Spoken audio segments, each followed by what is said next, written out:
नमस्कार, आप देख रहे हैं केकेडी न्यूज में आपके साथ रितिका थपलियाल और वक्त चला है इस वक्त रिपोर्ट का। खबर रीवा से है, जहां रविवार की रात एक महिला हाथ में कुल्हाड़ी लिए शहर के सिविल लाइन थाने पहुंची और घंटों महिला थाने में हंगामा करती रही। महिला का कहना था कि पड़ोस में रहने वाली एक महिला ने उसके साथ मारपीट की थी, जिसकी शिकायत करने के बावजूद पुलिस ने कोई कार्रवाई नहीं की है। करीब घंटे भर चले हंगामे के बाद महिला को समझाइश देते हुए शांत कराया गया। महिला के परिजनों की माने तो वे मानसिक रूप से विक्षिप्त है और आए दिन मोहल्ले में हंगामा करती रहती है। आपका क्या नाम है? कृष्णा गौतम नाम है हमारा। संतोष तिवारी की लड़की दीनदयाल कॉलोनी से पड़रा से आई हूँ। कुल्हाड़ी लेके आप पहुंची हैं सिविल लाइन, क्या मामला है आपका? मामला ये है कि काहे जल्दी से नहीं हुई। क्या मामला था? क्या आपने एफआईआर दर्ज कराया था? क्या मामला है बताएं। सिविल लाइन में महिला थाना से सिविल लाइन गई हूँ, वहाँ मेरी रिपोर्ट है। काहे की रिपोर्ट? किस बारे में? समस्या क्या है? एक स्त्री ने मेरे हाथ चलाया है। ये कब की बात है? ये अभी 1.5 घंटे की बात। ये काहे की रिपोर्ट बात नहीं लिखी गई है आपकी? लिखी गई है सिविल लाना में, मैं खुद स्वयं लिखी हूँ। आवेदन दिया है आपने? हमारा ही अदालत है। सिविल लाइन थाना जाके उनको बुला के लाओ। हमारी अदालत पहले से है। हमारी अदालत अगर बोली तो हम सृष्टि के बहुत जल्दी संगार कर दे। आज की आज लेना देगा। सिविल लाइन में आपको कोई भी एफआईआर नहीं लिखा? लिखा है 2 घंटे हो गए। मैं खुद से हम पैदल जाके करी हूँ। एक महिला कुल्हाड़ी लेके पहुंची थी थाने, क्या पूरा मामला है? हाँ, ये घटनाक्रम हुआ है सिविल लाइन थाने में। कल एक महिला थी जो आई थी, वहाँ पर कुल्हाड़ी लेके आई थी और अपनी कुछ शिकायत बता रही थी। जब थाना प्रभारी के द्वारा मामले की पूरी तस्दीक की गई, महिला अधिकारियों को बुलाकर पूछताछ की गई, जानकारी ली गई, तो निकल के आया उसमें कि महिला थोड़ा सा मानसिक रूप से कमज़ोर है और उस कारण से परिजनों को बुला के समझाया देकर उसको छोड़ दिया गया है। तो उसका आरोप है कि पड़ोसी द्वारा उसको परेशान किया जा रहा था। हाँ। खबर रीवा से है, जहां आगामी त्योहारों को लेकर पुलिस पूरी तरह से मुस्तैद हो गई है। जिले भर में पुलिस त्योहार के दौरान चप्पे चप्पे पर मौजूद रहेगी। साथ ही इस बार पुलिस ड्रोन कैमरे के माध्यम से आसमान से भी नजर रखेगी, जिससे सभी त्योहार बिना किसी समस्या के शांति के साथ मनाया जा सके। त्योहारों पर किसी भी तरह के उपद्रव ना हो और शांति बनी रहे, इसके लिए रीवा पुलिस इस बार आसमान से भी नजर रखने की तैयारी कर चुकी है। पुलिस ड्रोन कैमरे से शहर के चप्पे चप्पे पर नजर रखेगी। त्योहारों में किसी भी तरह की अव्यवस्था ना हो, इसको देखते हुए मुख्यालय से निर्देश जारी हुए हैं। आगामी त्योहार को देखते हुए ड्रोन से निगरानी रखी जाएगी। जैसा कि अभी आप सभी को जानकारी में है कि त्योहारों का सीज़न चल रहा है लगातार, और कानून व्यवस्था को बनाए रखना, उसमें बहुत आवश्यकता होती है कि पुलिस बल के साथ साथ और भी तकनीकी सहयोग की इस्तेमाल बना रहे। इसी क्रम में हमारे पुलिस अधीक्षक महोदय के द्वारा ये निर्देशित किया गया है कि ड्रोन कैमरा जिले में उपलब्ध है, उससे लगातार सभी त्योहारों की निगरानी रखी जाए। जिसमें ईद की नमाज हो या निकलने वाले कोई जुलूस हो, उसके रास्ते में पड़ने वाली बिल्डिंगों पर, उस पर रहने वाले लोगों की लगातार ड्रोन कैमरे के माध्यम से रिकॉर्डिंग की जाए। और बाकी जो कैमरे हैं वो तो अलग से लगातार रिकॉर्डिंग करते ही हैं। इसमें पुलिस व्यवस्था के साथ साथ इसमें फिक्स पॉइंट। खबर रीवा से है, जहां दुष्कर्म का एक ऐसा मामला सामने आया है जिसने रिश्तों को शर्मसार कर दिया। जिले के सगरा थाना क्षेत्र में रहने वाले एक व्यक्ति पर उसकी ही बेटियों ने 7 साल से दरिंदगी किए जाने का आरोप लगाया है। महिला थाने में ये शिकायत पहुंचते ही एफआईआर दर्ज कर आरोपी पिता को तत्काल गिरफ्तार कर लिया गया है। पीड़ित बेटियों में एक बालिग और दूसरी नाबालिग है। सामाजिक मान मर्यादा को देखते हुए बच्चियों की मां ने भी चुप्पी साध रखी थी, लेकिन जब बेटियों के साथ हो रही ये दरिंदगी नहीं रुकी तो बेटियों को लेकर वहां घर से निकल गई और रीवा में आकर एक किराए के मकान में रहने लगी। लेकिन पिता यहां भी आकर बेटियों को घर भेजने का दबाव बनाता था, जिससे परेशान होकर उनकी मां ने महिला थाने में जाकर शिकायत दर्ज करा दी, जिसके बाद सगरा थाना पुलिस की मदद से पॉक्सो एक्ट सहित अन्य धाराओं में मामला दर्ज कर व्यक्ति को गिरफ्तार कर लिया गया है। हाँ, ये बेटियों ने परसों के दिन शिकायत की थी महिला थाने में आके कि उनका पिता जो है उनके साथ में पिछले 7 वर्षों से बदमाशी कर रहा है लगातार। उसमें छोटी बच्ची जो थी, जो नाबालिग है, उसका कहना था कि अभी अगस्त माह में अगस्त 21 को भी उसके पिता ने उसके साथ ज़बरदस्ती करने की कोशिश की थी और ज़बरदस्ती की हुई थी। इसके बाद फिर बच्चियां उस घटना के बाद से अलग रहने लगी थी किराए से, और पिता लगातार उन पर दबाव बनाता था माँ के माध्यम से कि तुम साथ चलो। इसके बाद माँ ने भी पहले तो बच्चियों को समझाया था, लेकिन माँ भी जब परेशान होगी तो माँ ने भी संबंधित थाने में अपने पति के विरुद्ध शिकायत कर रखी, इसमें 498 केस दर्ज है। इसके बाद फिर बच्चियों ने जब परसों थाने में शिकायत की तो थाना प्रभारी द्वारा तत्काल प्रकरण पंजीबद्ध कर लिया गया और कल आरोपी को गिरफ्तार करके जेल भेज दिया गया। खबर रीवा से है, जहां सैकड़ों छात्र देर रात में अपनी मांग को लेकर कलेक्टर बंगला पहुंच गए और कलेक्टर बंगले का घेराव कर लिया। सभी छात्र शासकीय नवीन महाविद्यालय के बालक छात्रावास में रहते हैं। छात्रों का कहना है कि शासन के नियमानुसार साल में 10 माह तक भोजन चालू होता है, लेकिन इनके छात्रावास में भोजन 6 से 8 माह तक ही चालू रहता है। छात्रों ने 10 महीने तक भोजन दिलवाने की मांग की। भोजन न मिलने के कारण छात्रों के लिए चिंता का विषय बना हुआ है। क्या नाम है आपका? मेरा नाम अमर सिंह चौधरी है। ये आज छात्र लोग आए हैं, कई सारे लोग। जी, क्या मामला है? सर हम लोग माननीय कलेक्टर जी से मांग करने आए हैं। इसके पहले हम लोग ने कलेक्ट्रेट ऑफिस में सूचित कर दिया था, इसके बाद हम लोग को ये कदम उठाना पड़ा बहुत सोच समझ करके कि हमारे हॉस्टल में एक तो बिना सूचित करे खाना बंद कर दिया गया है। शासन के नियमानुसार 10 महीने देते हैं, लेकिन हमारे हॉस्टल में जितने भी हैं पोस्ट मैट्रिक, उनमें कभी लिस्ट नवंबर में तो कभी जनवरी के लगभग निकाली जाती है, लेकिन खास करके जुलाई से लिस्ट निकाल देनी चाहिए। जो भी नवीनीकृत छात्र थे जुलाई से खाना चालू हो जाता है, लेकिन आज तक ऐसा नहीं हुआ।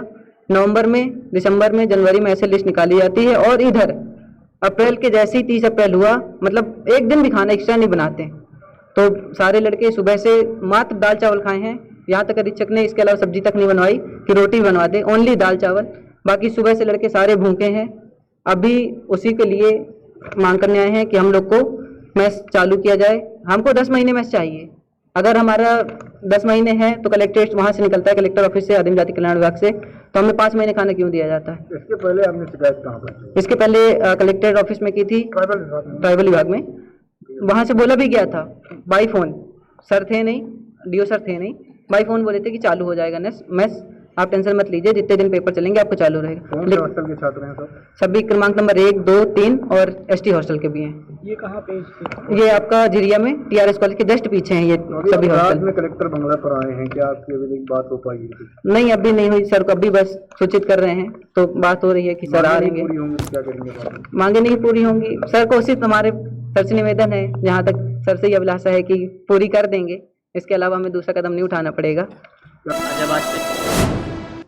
खबर बांदा से, जो अंतर्राष्ट्रीय हिंदू महासंघ ने राष्ट्रपति को संबोधित ज्ञापन जिलाधिकारी को सौंपा। ज्ञापन में सांसद नवनीत राणा पर लगाए सभी मुकदमे वापस कर रिहा किया जाने की मांग की है। साथ ही पश्चिम बंगाल सरकार की बीएसएफ पर की गई टिप्पणी को लेकर पश्चिम बंगाल सरकार को बर्खास्त कर राष्ट्रपति शासन लगाने की भी मांग की गई है। आजा वाजपेयी है, अंतर्राष्ट्रीय हिंदू महासंघ का जिला प्रभारी हूँ।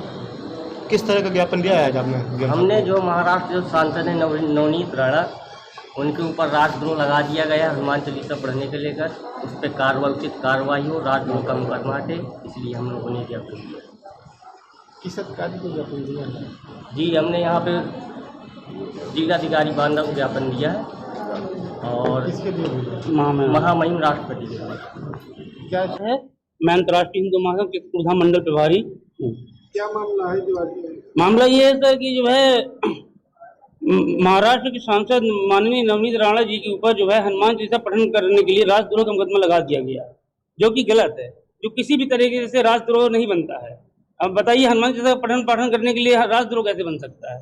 और हमारा द्वितीय बिंदु है कि जो है ये आए दिन टीवी डिबेट में देखता हूँ कि जो है देश को लगातार धर्म के नाम पर बांटने की और दंगा करने की जो बात की जा रही है वो भी गलत है, क्योंकि जो है किसी भी बुलडोजर कार्रवाई में किसी में कोई एक संप्रदाय के तो घर गिर नहीं रहे हैं, दोनों के गिर रहे हैं। अतः जो आज दिन की धमकी दे रहे हैं कि देश का मतलब बंटवारा होना चाहिए, धर्म का ये होना चाहिए, उसके ऊपर राष्ट्रपति लगाने की मांग की गई है कि कर रहे हैं हम लोग। जैसे तौकीर रजा हो गया, शोएब जमई हो गए, या दिन टीवी पे कहते हैं कि जो है झारखंड पे ये कर देंगे, राजस्थान पे करिए, धमकाना है, इनके ऊपर राजद्रोह लगना चाहिए, नवनीत राणा के ऊपर थोड़ी लगना चाहिए।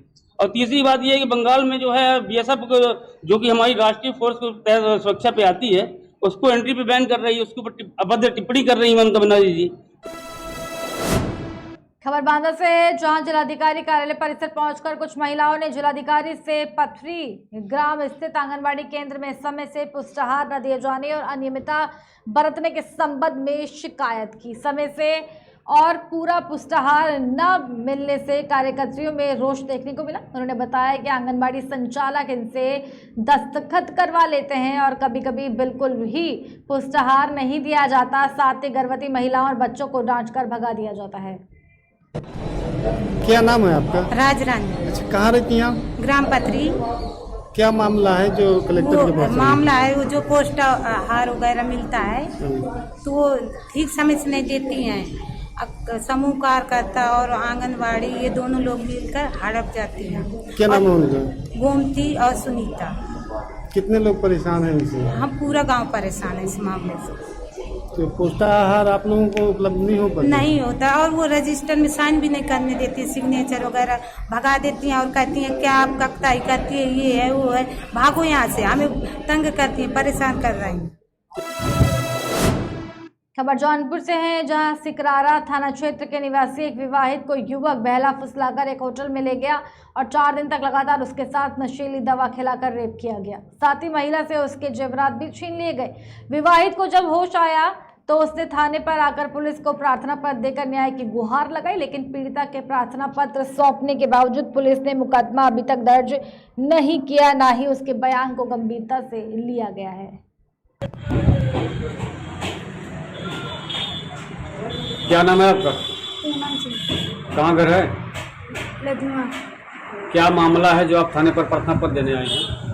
सर सत्यानंद पाठक मेरे साथ जबरदस्ती मेरे घर से उठा के ले गया था। और आप क्या बोलिए? सत्यानंद पाठक मेरे घर से जबरदस्ती घर के बगल से उठा के ले गया था। अच्छा, कहाँ ले गए थे? कल क्या होता है? कालका होटल। तो ये बताइए कि सत्यानंद पाठक करते क्या? सर श्रम कार्ड बनाते थे। श्रम कार्ड बनाते हैं? तो कैसे वो आपके संपर्क में आए? सर आते जाते ऐसे फ़ोन नंबर मेरा लिया था कार्ड बनाने के लिए। अच्छा अच्छा, उसी नंबर से आपसे बात करते थे? हाँ सर। तो क्या बोलते थे आपसे? सर गलत गलत बात बोलते थे और मेरे बच्चों को मेरे पति को मारने का धमकी देते थे। तो कालिका होटल जो आपको ले गए उनके साथ और कौन कौन था?